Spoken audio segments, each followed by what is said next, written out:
Toma la palabra de Dios. Vamos a ir al libro de Mateo, capítulo 5. Mateo, capítulo 5.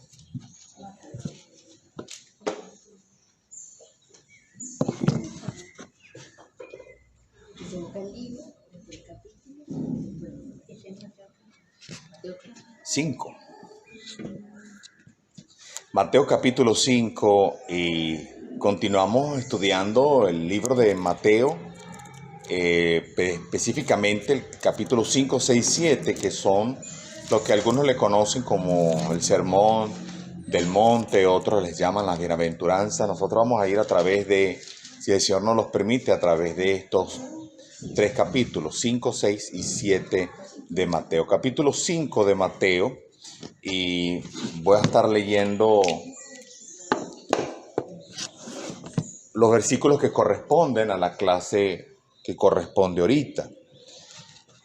Dice en el capítulo 5, versículo 17. Mateo 5, versículo 17. Recuerde, le hago un recordatorio de lo que hemos venido hablando. Recuerde que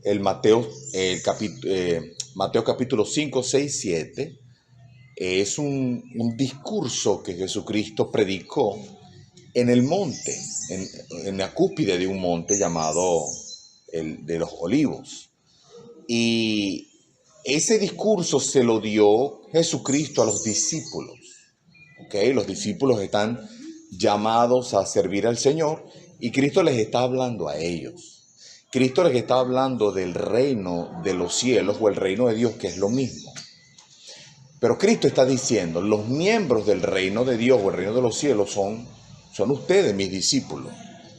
Pero también todos aquellos que reciban a Cristo como su Salvador personal. Ese es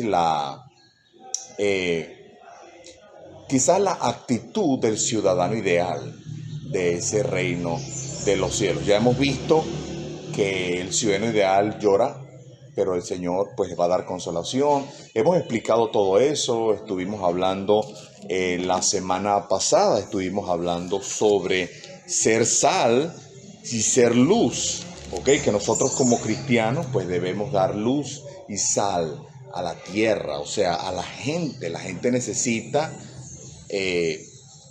que nosotros le mostremos a Jesucristo. ¿Para qué? Para que ellos puedan ver la luz de Cristo en nosotros y puedan sentir ese sabor, esa sal que les provoque la sed espiritual para venir a Jesucristo. Así deben comportarse los ciudadanos ideales, o sea, nosotros los cristianos. Ahora, hoy vamos a hablar desde el versículo 17 hasta el versículo 20. Dice así la palabra de Dios. No penséis que he venido para abrogar. La palabra abrogar trae la idea de hacer nulo o anular la ley o los profetas. No he venido para abrogar, sino para cumplir. Cristo está diciendo aquí, yo no vine para eliminar la ley, yo vine para cumplirla. Dice el versículo 18. Ahora, déjeme le explico. Ley. La palabra ley aquí, sí, está hablando de todos esos mandamientos del Antiguo Testamento. Sígame. No hay 10 mandamientos nada más. Los 10 mandamientos usted los encuentra en Éxodo 20. Escúcheme, por favor. Pero los 10 mandamientos lo que hace es resumir todos los mandamientos. Pero no son los únicos 10. Cuando dice la ley, está hablando de esa ley o de las leyes, más de 600 leyes que Dios dio en el Antiguo Testamento. Pero para nosotros la ley no solamente son aquellas leyes. Para nosotros la ley es esta. Esta es nuestra ley, la palabra de Dios. ¿Ok? Entonces dice, versículo 18, porque de cierto os digo que hasta que pasen el cielo y la tierra, ni una jota, ni una tilde. Ok, la jota es una de las consonantes más pequeñas en el alfabeto de ellos. Y la tilde, pues, es una pequeña raya. Entonces, Cristo está diciendo aquí Ahora, por muy pequeñito que sea la ley o por muy pequeño que sea el mandamiento o lo que Dios manda, eso no va a pasar, o sea, eso va a permanecer. Hay que tener cuidado con ella hasta que todo se haya cumplido. Versículo 19. De manera que, aquí es donde está nuestro mensaje hoy. De manera que cualquiera, esto habla de cristianos, por favor, no nos confundamos, estamos con cristianos, que quebrante uno de estos mandamientos muy pequeños. ¿Cuáles son los mandamientos? Todo esto, todo esto. No son los 10 mandamientos nada más. Muy pequeños, o sea, está diciendo, aunque nos parezca que sean, y sí, yo creo que no adulterarás, sí, pero no mentirás, no. Él dice, haciendo como una hipérbole, una exageración, que quebrante uno de estos mandamientos muy pequeños, así enseña a los hombres, muy pequeño será llamado en el reino de los cielos. Nota que no dice será excluido del reino de los cielos, porque nadie entra al reino de los cielos por cumplir la palabra de Dios. La gente, para poder entrar al reino de los cielos, o sea, ser salvo, tienes que aceptar a Cristo como su salvador personal. Luego dice, mas cualquiera que haga, o sea, los practique y los enseñe, este será llamado grande. ¿En dónde? Porque os digo que si vuestra justicia no fuera mayor que la de los escribas y fariseos, no entraréis en el reino de los cielos. Ahora, qué interesante cómo el versículo 19 comprende la actitud que debe tener este ciudadano ideal en el reino de los cielos. ¿Cuál? Bueno, Cristo comienza hablando de la importancia que tiene la ley, la palabra de Dios. Es tan importante que el Señor dice, ni así de pequeño según tú, nada va a olvidarse, nada va a pasarse, nada va a omitirse, todo ha de cumplirse. Nosotros tenemos prácticamente una réplica de lo que ya está en el cielo. Este libro está en el cielo. Escúcheme, este libro un día va a juzgar a la gente. Si usted se da cuenta la importancia que para Dios tiene su palabra, que nosotros pues deberíamos guardarla. Pero notas las palabras y para entrar en el mensaje. Dice, de manera que cualquiera que quebrante uno de estos mandamientos muy pequeños y así enseña a los hombres. Entonces te das cuenta, hay dos cosas. Luego dice, para que entendamos mejor, muy pequeño será llamado en el reino de los cielos, mas cualquiera que haga y enseñe. Entonces hay algunos que los quebrantan y ese quebrantamiento es lo que enseñan, o sea, hacen lo que está mal y enseñan lo que está mal. Pero ¿cómo van a ser llamados ellos en el reino de los cielos? Van a ser llamados ¿cómo? Muy pequeños. Sin influencia, sin una mucha influencia. Pero dice, pero aquellos que los hacen, aquellos que los hagan, ¿y qué dice luego? Y los enseñan, serán llamados como grandes en el reino de los cielos. En pocas palabras, a Dios le agrada, a Dios le gusta, Dios lo manda. Nosotros debemos tener una buena relación con este libro. ¿Quiere un consejo? ¿No tiene una Biblia? Ubique una. Hay gente que gasta dinero, bastante, que no tiene, en cosas que no las critico, pero al parecer tenemos dinero para todo, para mucho, pero no para lo más importante. Entonces, bien, usted no tiene un ejemplar de la Biblia, el diablo está contento. ¿Por qué? Porque él quiere mantenernos en ignorancia, él quiere mantenernos lejos de este libro.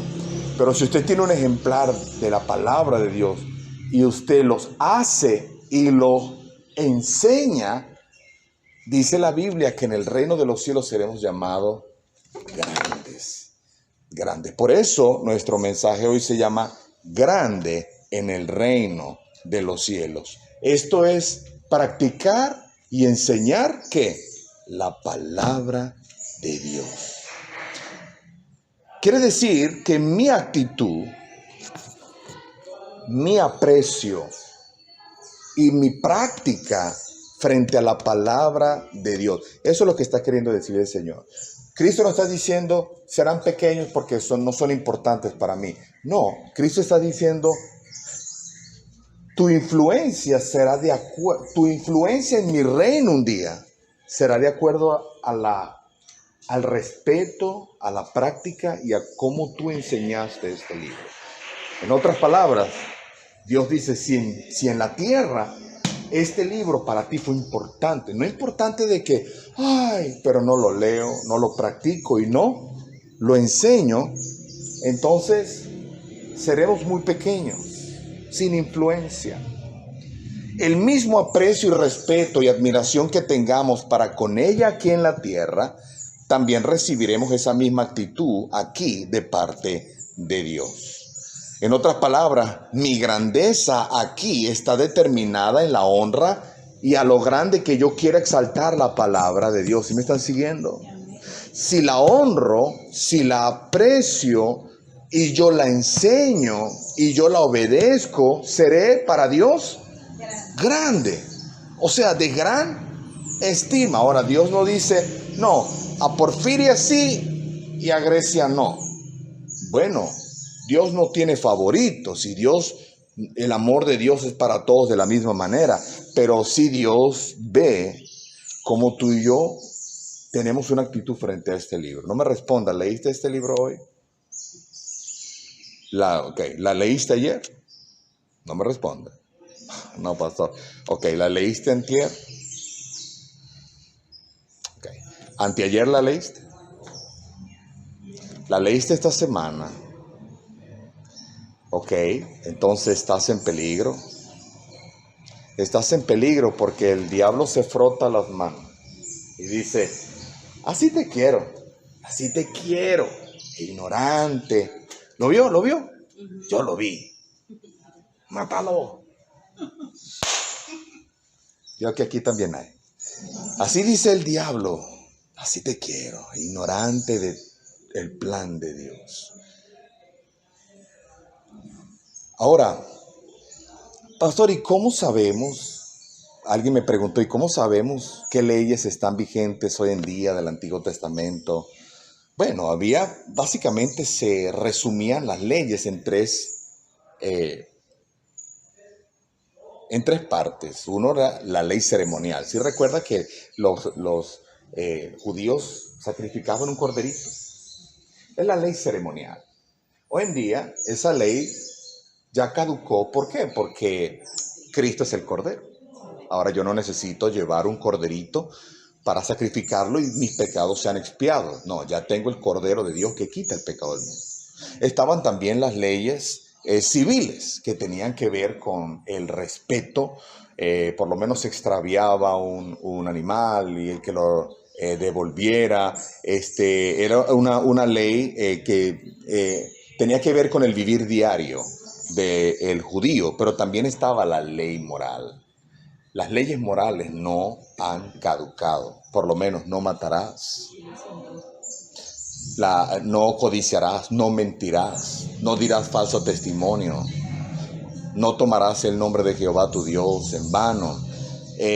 Las leyes morales no han caducado. Hay algunas que sí, ceremoniales, la mayoría, en su caso, las civiles también, hay muchas que están en práctica, y las leyes morales. Ahora, dice la Biblia entonces, para entrar en el punto, dice la Biblia que Dios dice, ok, es como que si Dios está hablando a sus 12 discípulos, está diciendo, aquí está el reino de los cielos, el reino de Dios, este es mi reino, yo me voy al cielo y les voy a dejar a ustedes en este reino, ¿no?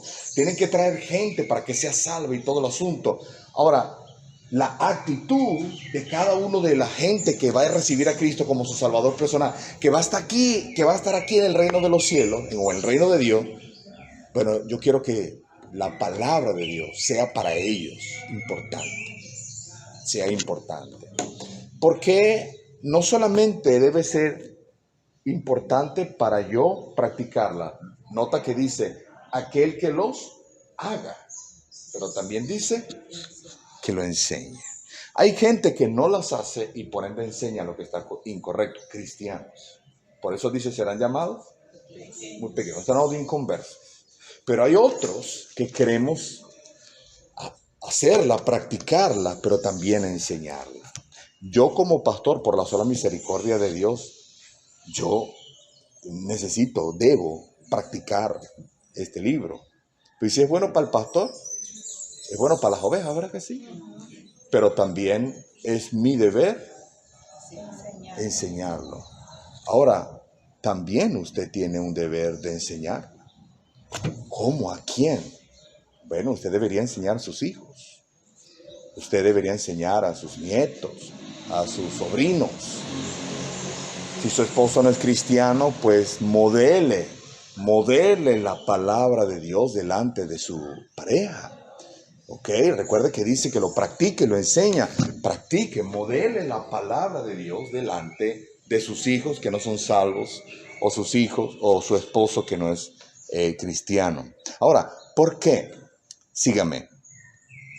¿Por qué es tan importante? Ya sabemos que Dios lo quiere, pero ¿por qué es tan importante practicar y enseñar la palabra de Dios? Número uno, porque la palabra de Dios es un alimento para el alma y el espíritu. Usted comió hoy, ¿verdad que sí? ¿Verdad que sí? A lo mejor se metió un buen plato de comida. No sé qué habrá comido, pero usted se metió su platico. Yo creo que en lo que va de día a lo mejor hasta 2 platicos se metió. Desayuno y almuerzo, ¿verdad que sí? Y le espera la cena. ¿Qué pasaría si usted no come por una semana? ¿Qué pasaría con su cuerpo? Su cuerpo va a empezar a sufrir. Aparte, exacto. Aparte de debilitarse, se va a enfermar. No está bien dejar de comer. Es más, la mayoría de ustedes, hermanas, se paran en la mañana no habiendo dormido toda la noche, pensando en qué carrizo van a hacer de desayuno, o qué van a hacer de almuerzo, o qué van a hacer de cena, porque no han terminado el desayuno cuando se están montando ya en el almuerzo, ¿verdad que sí? Y no han terminado el almuerzo cuando ya sabe que y si el muchacho merienda, imagínense. Así como es importante la comida para el cuerpo, para tener salud, para tener fuerza, así la palabra de Dios es importante para el espíritu. ¿Para qué? Para estar saludable por dentro, espiritualmente hablando, para tener fuerza. Por eso el Señor Jesucristo en Mateo capítulo 4, versículo 4, le dijo a Satanás estas palabras. Él respondió y dijo, escrito está, no solo de pan vivirá el hombre, sino de toda palabra que sale de la boca de Dios. Por eso leer este libro, imagínese que usted no lea este libro por una semana, 2 semanas. ¿Cómo va a estar? Si Cristo comparó el pan, o sea, el alimento, lo comparó con la Biblia y dijo, el hombre se alimenta no solamente de pan de trigo, o sea, pan hablando de alimento. El hombre no solamente debe alimentarse con comida, sino que debe alimentarse de la palabra de Dios. ¿Usted se imagina qué tan débiles podemos ser cuando pasa una semana sin comernos este libro? Por eso es tan fácil que el pecado o la carne nos gane. Cuando vienen los problemas, de rollito caemos, porque no estamos siendo fuertes. Imagínese qué pasaría si yo me comiera este libro 3 veces al día. Por 7 días a la semana, por 365 días del año, comiéndome este libro. Tendríamos, ¿verdad? Gozo, ¿verdad? Tendríamos por adentro, ¿cómo? Pues, no, hombre, vienen los problemas, como dice el Proverbio 31, dice que la mujer virtuosa se ríe del porvenir. ¿Qué me importa lo que venga el día de mañana? Yo estoy tranquila porque yo conozco al Dios que tengo y sé que es poderoso para proveer todo lo que necesito. Y si mañana no tengo, Dios sabrá por qué y Él lo va a proveer. ¿Sí me estoy dando a entender? ¿Qué tal si usted y yo nos animamos De repente no a 3 veces al día, pero por lo menos todos los días. Una porción. Busque un tiempo donde usted lee una porción. Una porción que, no sé, un capítulo. Un capítulo es mucho. Bueno, léase unos 5 versículos. Hay un 5, no, es mucho. Ok, lea 2. Bueno, léase uno, pues. Yo prefiero que usted lea un versículo a que no lea nada. ¿Por qué? Porque la palabra de Dios es un alimento para el alma y el espíritu. No solamente la palabra de Dios es alimento, sino que la palabra de Dios es luz. Luz. ¿Cómo es luz? Dice el Salmo 19:8, los mandamientos de Jehová son rectos, que alegran el corazón. ¿Está triste? Note lo que dice, los mandamientos de Jehová son rectos. Y dice, y alegran el corazón. ¿Qué hace usted cuando está triste? Ay, me pongo a llorar. Bueno, la Biblia dice que lo mejor será leer la Biblia, porque ¿qué hace la Biblia? Alegra el corazón. Luego dice, el precepto, ay, pero ¿por qué dice mandamientos, preceptos, ley? Ay, no, pastor. Tranquilo, poco a poco usted va a ir entendiendo. Todo tiene que ver con lo que Dios manda en su palabra. El precepto de Jehová es puro, que alumbra los ojos. Quiere decir que cuando leemos este libro y no sabemos qué hacer, Dios nos ayuda a poder tener luz de saber qué hacer. ¿Me estoy dando a entender? Todos los días es una vida para decidir. Usted todos los días debe decidir qué va a hacer. Si se levanta de la cama, si no cocina, si se baña, si come, si manda a los niños a la escuela, si los va a castigar. La vida está llena de decisiones, pero ¿cómo podemos decidir correctamente? Te la tengo. Ella, ¿qué hace? Alumbra los ojos, te ayuda a decidir, porque ella nos da luz. No solamente la Biblia dice que es luz, dice, lámpara es a mis pies tu palabra y lumbrera a mi camino. Lumbrera es como la luna, las estrellas. Cuando no hay luz, pero la luna está completica y es de noche, se alumbra, ¿verdad que sí? Dice, claro que sí, dice, lámpara es a mis pies, ¿qué? Tu palabra. Lámpara como a mis pies, porque leerla y meditarla nos alumbra para saber por dónde ir. Y luego dice, y lumbrera a mi camino. No solamente la palabra de Dios es pan, es comida espiritual que te ayuda cuando tú la lees, te ayuda a crecer, a ser fuerte, a aguantar, y perdóneme la expresión vulgar, rastrera y callejera, aguantar la pena. Cuando el camino se pone duro, los cristianos que leemos la Biblia, pues somos los que podemos aguantar, ¿ah? Si alguien dijo, cuando el camino se pone duro, solo los duros salen a caminar. ¿Y quiénes son los duros? Bueno, es un decir, los que leemos y meditamos. ¿Por qué? Porque Dios quiere que yo los haga y los enseñe. Dios quiere que tú practiques, que yo practique este libro. No solamente es luz, no solamente es pan. Dice que ella es una fuerza que da vida y vivifica. Dice el libro de Ezequiel 37:7, profeticé, o sea, prediqué lo que Dios me dijo. Pues como me fue mandado, y hubo un ruido mientras yo profetizaba, y he aquí un temblor, y los huesos se juntaron, cada hueso en su hueso. Él está en el valle de los huesos secos, y Dios mandó al profeta Ezequiel a predicarle a los huesos secos, podridos, viejos, llenos de polvo, sin vida. Y cuando Ezequiel empezó a predicar la palabra de Dios a esos huesos, pastor, a propósito, ¿por qué le predicaba a los huesos? Ok, eso fue un ejemplo que Dios dio al pueblo de Israel para decirle al pueblo de Israel que así eran ellos como huesos secos, pero Dios podía vivificarlos, Dios podía darles nueva vida. Es una profecía para el fin de los tiempos, ¿ok? De eso hablaremos otro día. Pero qué interesante cómo Ezequiel predicó. ¿Y qué hicieron los huesos? empezaron a juntarse y le salió músculo y le salió carne y se levantaron y dice que se les metió un espíritu y les dio vida. Eso ocurre cuando, escúcheme, este libro está vivo. Este libro tiene vida. La palabra de Dios es viva y eficaz. Es viva. Este libro está vivo. Cuando usted lee este libro, usted ya no es igual. Te lo he dicho y te lo vuelvo a repetir. El diablo te quiere a ti y a mí lejos de este libro.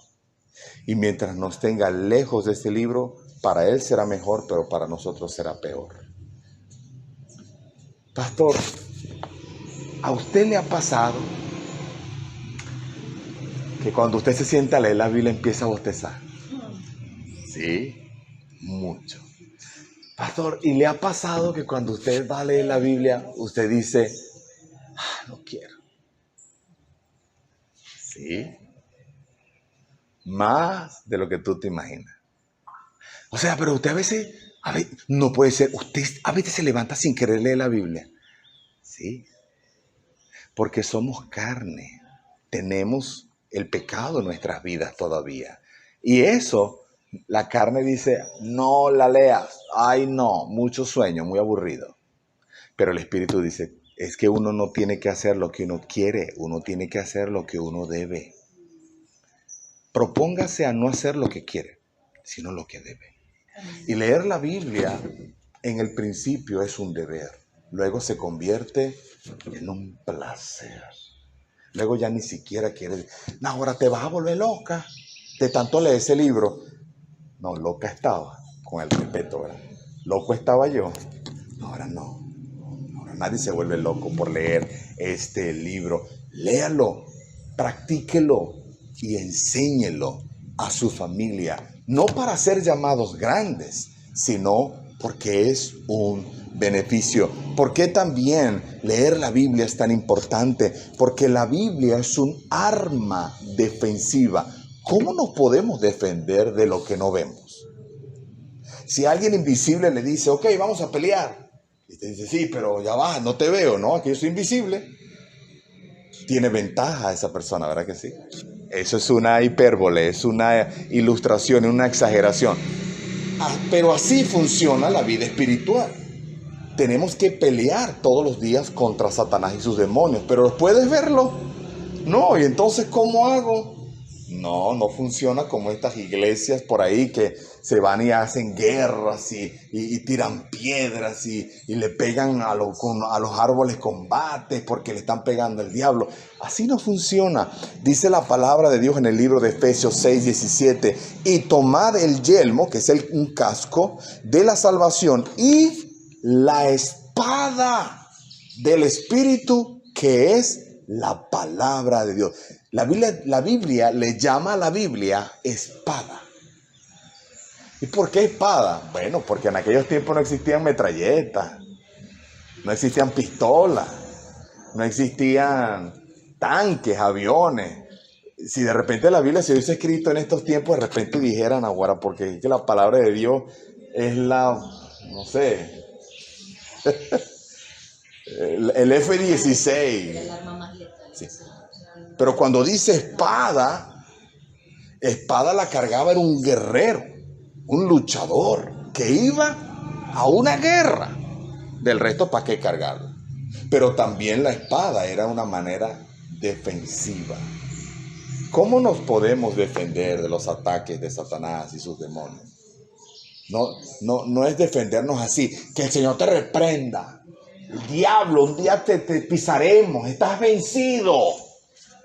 Y el diablo se ríe de eso. Me explico, de nuestra jerga, de nuestra verborrea, de nuestra locuacidad, como quiera llamarle. Estás vencido, te pisé, diablo. Hay una canción por ahí que dice,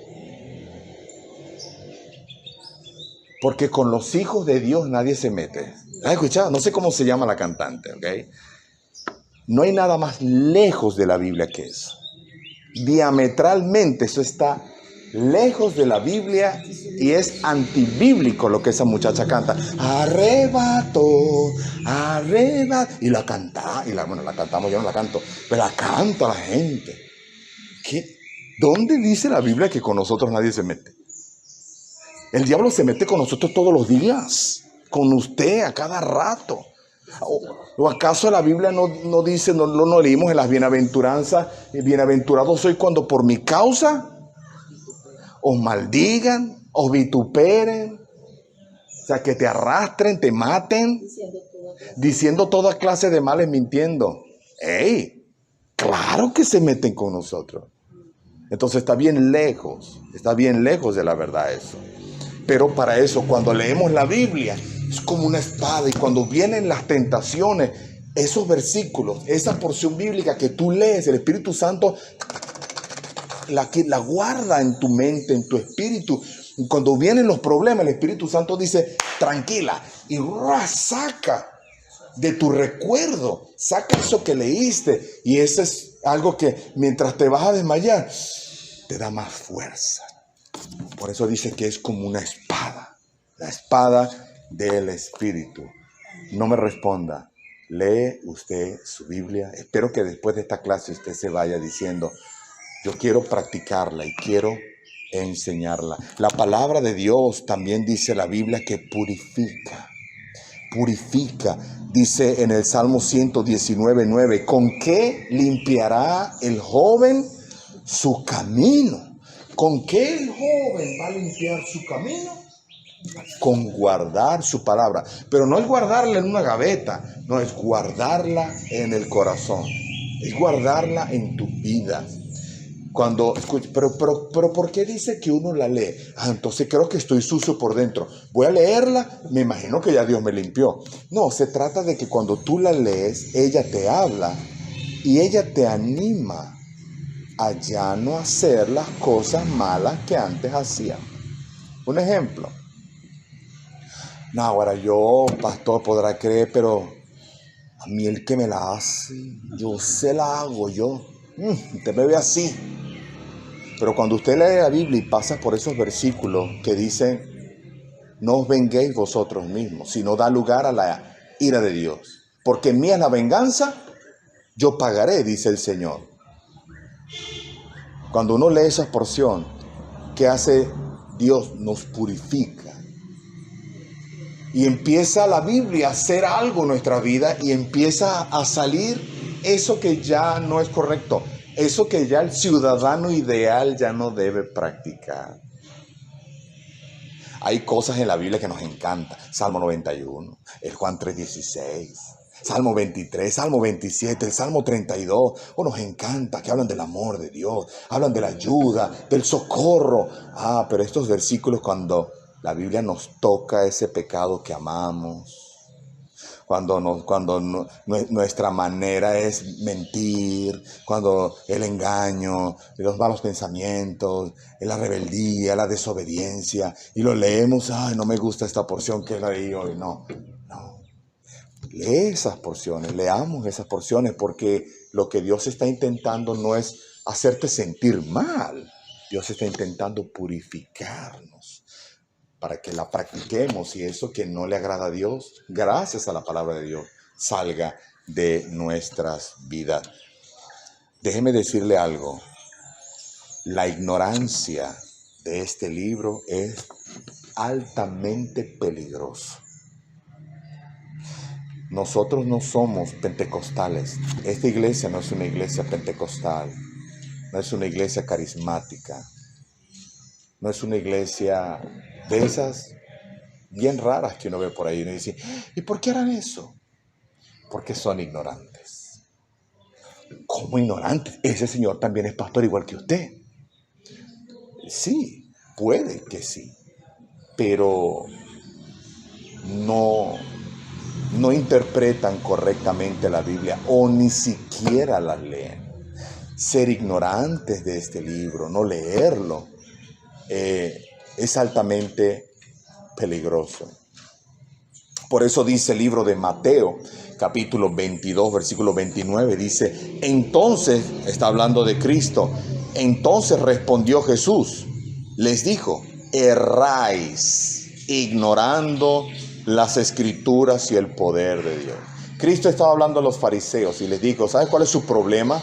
Que ustedes están errando, no le dan al punto, se equivocan. ¿Por qué? Porque ignoran las escrituras, no las saben. Y cuando la gente no sabe la Biblia, escúcheme bien, cuando la gente no sabe la Biblia, cuando la gente no lee la Biblia, cuando la gente no medita la Biblia, van a errar en sus vidas. Y cuando no leen un pedacito, puede decir, pero si no me entiende lo que le está diciendo. Ok, mi consejo es anote lo que no leyó y busque. Pero por lo menos que yo esté en mi casa, le digo, ay, ya lee este pedacito que está aquí. Pero si no entiende lo que Dios me está diciendo a mí, o lo leo solamente. Bueno, sí, el consejo es siga leyendo, no se detenga por lo que no entiende. Es lo que yo a veces digo, porque, yo puedo leer, pero de repente si yo no sé lo que Dios me está diciendo a mí. Sí, entonces ese es el punto. Si no entiende algo, porque aquí es donde está nuestro error, no entendemos algo, viste, no entendí, y ya no leemos más. Entonces, como no entendemos un pasaje, no vamos a entender nunca nada, no es así. Como usted, porque usted lee un pedacito y usted explica en agua todo lo que eso quiere decir. Ok, ¿Entiende? ahora, si no entiende algo, uno, siga leyendo, pero en una hojita o en un cuadernito, usted puede anotar eso. ¿Dónde es que estaba leyendo yo? Juan 3:13. Ajá, Juan 3:13. ¿Qué fue lo que no entendí? ¿Qué significa esta palabra? Porque dice circuncisión, para un ejemplo. No entendí eso. Usted la nota. Y bueno, puede buscar a la hermana Bianca, puede buscarme a mí, al hermano Geo, a la hermana Pau. Y entonces se le explica. No, pero yo digo por lo menos entiendo. así, que usted por lo menos, usted dice cuando Jesús salió del templo y se iba y se acercaron los discípulos, esto se está hablando del tiempo de allá, pero usted lo lleva al tiempo de acá. Porque lo aplico. Ok, a veces no me gusta decir esas cosas porque luego la gente dice, ay no, se puso muy técnico el pastor. Eso se llama hermenéutica. ¿Qué es la hermenéutica? ¿Qué es eso? La hermenéutica es la ciencia que te enseña a cómo estudiar e interpretar correctamente la Biblia. Le doy un ejemplo. Ok. ¿Cómo hace entonces usted con un pasaje difícil o un pasaje que usted no entiende? Ok, hacemos las preguntas del reportero. ¿Alguna vez ha visto noticias en la televisión? Uy, ocurrió un accidente. Allá va el reportero con su micrófono y está el jefe del Defensa Civil dando su reporte, ¿verdad? ¿Y qué hacen los reporteros? Y ¿puede decirnos a qué horario ocurrió eso? ¿Y puede decirnos cuántos damnificados quedaron? Y puede decirnos dónde van a reubicar a esa gente. Y puede decirnos se puede pasar. Y puede decirnos cómo se llamaban las personas. Pregunta. Hay que hacerle preguntas al texto. Y claro, ahora viene lo difícil, hay que responderla. Bueno, ¿cómo se puede responder? Bueno, hay que ver el contexto histórico, lo gramatical, o sea, el sentido de las palabras. ¿Quién está hablando? Son preguntas. ¿Quién está hablando? En el texto que acabo de leerle, por dar un ejemplo, entonces respondiendo Jesús le dijo, erráis ignorando las escrituras y el poder de Dios. Interpretar es preguntar, ¿quién está hablando ahí? Entonces respondiendo Jesús. Primera pregunta, ¿quién está hablando? Jesús. Ok, ya sé que es Jesús. Ahora, segunda pregunta que podemos hacer es, ¿a quién se lo está diciendo? Si sigue leyendo, usted puede ver que, o en el contexto, usted puede ver que estaba hablándole a los fariseos, a los judíos. ¿Y qué le estaba diciendo Jesús? Bueno, le estaba diciendo que las vidas de ellos no eran correctas porque ellos ignoraban las escrituras. Al ignorar las escrituras, ellos erraban sus vidas. ¿Y cómo recibieron ellos eso? Bueno, más adelante usted puede ver cómo ellos querían apedrear al Señor. ¿Y dónde estaba? Tiene que buscar versículos antes, versículos después, o incluso a veces hay que leer todo el capítulo para poder entender dónde estaba el Señor. Es un breve ejemplo de cómo usted puede entender pasajes difíciles o entender un texto y un contexto que no comprende. Me estoy explicando. Preguntas del reportero. Preguntas del reportero. Ahora, ya que uno interpreta correctamente quién está hablando, dónde estaban, con quién está hablando, qué le está diciendo, eso es interpretar correctamente. Abro paréntesis, cosas que en otros lugares ustedes dicen, ¿pero por qué hacen esos desastres? Porque sacan de contexto un texto para formar un pretexto. Después que usted interpreta todo, ahora lo aplica. ¿Aplicar lo que? Aplico a mi vida. ¿Cómo ese texto puede ayudarme a mí? ¿Cómo es en el ejemplo? Hermanos, si usted ignora las escrituras, su vida va a ser una vida llena de errores. ¿Lo entendió? ¡Wow! Tiene mucha importancia para mí. Entonces, para yo no tener una vida llena de errores, estar equivocándome de gratis, entonces voy a pasar más tiempo leyendo este libro. ¿Me expliqué? ¿Me entendió o la dejé más enredada? No, yo sé que sí, porque su cara me está diciendo que lo está entendiendo. ¿Sí me siguieron, hermanos? Ustedes también entendieron, ¿verdad que sí? Yo hago dos cosas. O ayudo a la gente a entender, o los enredo más. Pero hago algo, ¿no? Hago algo. Ya estamos terminando, hermanos. Nos quedan 4 minutos. 4 minutos. ¿Por qué necesitamos leer la Biblia? Practicarla y enseñarla. Porque su enseñanza es un deber. Por eso dice en el libro de Deuteronomio 11:19, y las enseñarás a nuestros hijos, hablando de ellas cuando te sientes en tu casa, cuando andes por el camino, cuando te acuestes y cuando te levantes. La enseñanza, impartir este libro a otros es un deber. Por eso Cristo decía, mi gente, mis hijos, los que recibieron a Cristo como mi Salvador, como su Salvador personal, ellos son mis ciudadanos de mi reino en la tierra mientras no me los traigo. Pero yo quiero que ellos vivan y tengan una actitud, un carácter diferente al resto del mundo. Yo quiero que ellos la lean, la practiquen y la enseñen. Yo entiendo que la gente allá afuera que no es salva, ni la lea, ni la practique, ni la enseñe. Pero Dios dice, yo entiendo eso. Lo que no puedo entender es que mis propios hijos no lo hagan. Por eso es esta enseñanza. Tenemos que tener un gran estima a este libro. Cuide su Biblia. La hermana cuando llega, eso es casi que así. No, pero está bien. Está bien. Mi mamá me enseñaba sobre una Biblia, otra Biblia. Ella me decía, no le pongas nada encima a la Biblia. No hagas esto. No. Sobre una Biblia, otra Biblia. Hablando del respeto que hay que tenerle a este libro. Y cada vez que usted venga a la iglesia, esto es lo que usted va a escuchar aquí. Capítulo, versículo. Capítulo, versículo. Esta mañana un compadre mío yo estaba hablando ahí, diciendo unas cositas ahí. Entonces, no, que eso no es necesario una iglesia para uno sanarse, no sé qué. Sí, eso es una excusa para no. No, y que nadie se ha vuelto para decir que, o sea, que los que se murieron ya están en el cielo, ya están. Ay, yo me quedé calladita porque ya. Sí. Ahora, ya casi para terminar, me quedan 2 minutos. Este libro es un libro que la gente desprecia. Déjeme mostrarle algo aquí. La gente, ay, no. Ay, como a veces uno se saca a la gente encima, cuando la gente es fastidiosa. Ya te voy a mostrar un versículo y la gente va. Pero la gente no quiere nada con este libro para muchos es despreciado. Cristo decía, le preguntaron pues los fariseos y los escribas, ¿por qué tus discípulos no andan conforme a la tradición de los ancianos, sino que comen pan con manos inmundas? Respondiendo, él les dijo, hipócritas, bien profetizó de vosotros Isaías, como está escrito, este pueblo de labios me honra, mas su corazón está lejos de mí.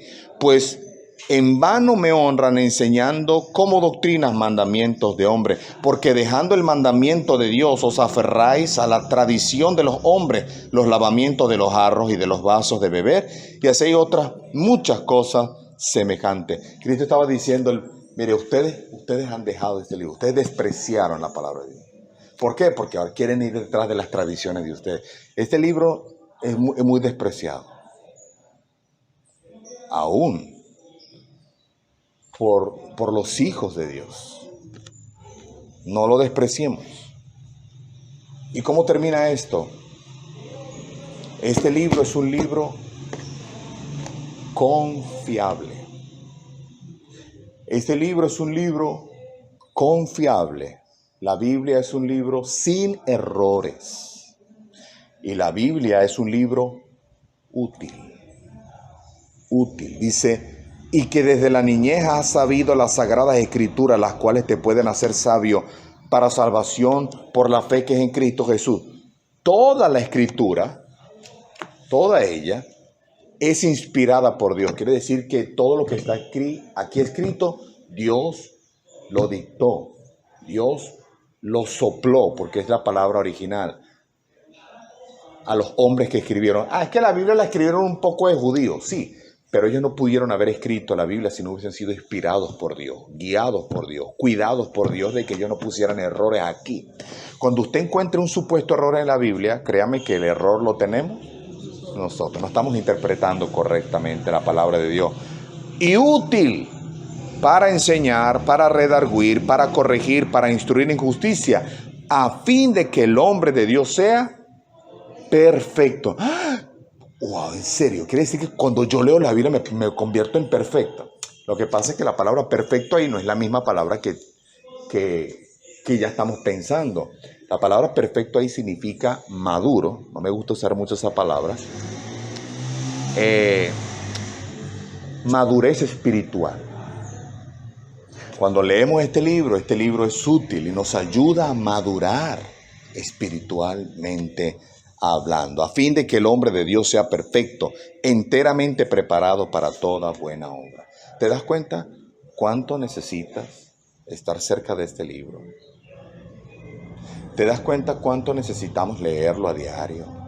Ahora no sabía. Bueno, para eso es la iglesia, para venir y aprender. Ahora no te conformes solamente con saberlo tú. Ahora tienes que... Ay, no, yo no le digo nada a mi hija. Ay, no hagas eso. Es tu deber. Pero es que uno... Anyways. ¿Qué?